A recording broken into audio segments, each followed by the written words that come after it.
ఈ రోజే డౌన్లోడ్ చేయండి, మీ ఫేవరెట్ షోస్ చూడండి. ఇంతకీ తమరు ఏం వంట చేస్తున్నారు శ్రీవారు? నాకు వంటొచ్చు. పప్పు వండుతున్నాను. ఏంటి దర్శన్, నువ్వు పప్పు వండుతున్నావా? అవునమ్మా, ఇవాళ వనభోజనాల్లో స్పెషల్ ఏమైనా ఉందంటే అది మన చేతి పప్పే. ఇంతకీ మీరు ఏం పప్పు వండబోతున్నారండి? ఏం పప్పా?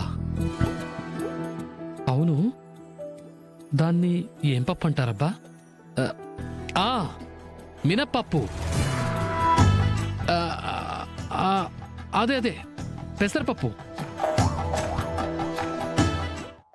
కాదు, శనగపప్పు. అయ్యయ్యయ్యయ్యా, అదేనా? లేకుంటే పిస్తా పప్ప? కాదనుకుంటా, అది గుండ్రంగా కదా ఉంటుంది.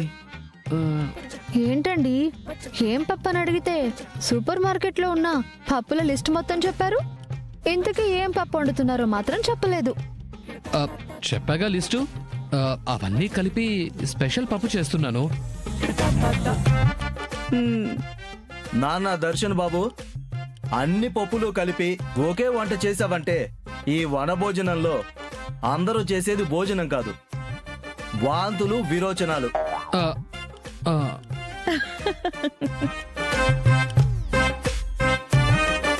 శ్రీవారు, పప్పు వంట అంటే ఏ కందిపప్పో పెసరపప్పో వేసి వండుతారు. అంతేకాని ఇలా అన్ని వేసి కాకావికలం చెయ్యరు. ఇప్పుడేంటి, నీకేదో ఒక పప్పు వేసి చేయాలి. స్పెషల్గా కాకుండా ఏదో రెగ్యులర్గా యావరేజ్గా సో పప్పు వండాలి, అంతే కదా? It's okay. అత్తయ్య గారు, మీ అబ్బాయి వంటలతో ఇవాళేదో పెద్ద ఉపద్రవమే తీసుకొచ్చేలా ఉన్నారు. నాకు అదే కంగారుగా ఉందమ్మా. పాపం, మన కాలనీ వాళ్ళంతా ఈ వంట తిని ఏమైపోతారో ఏంటో.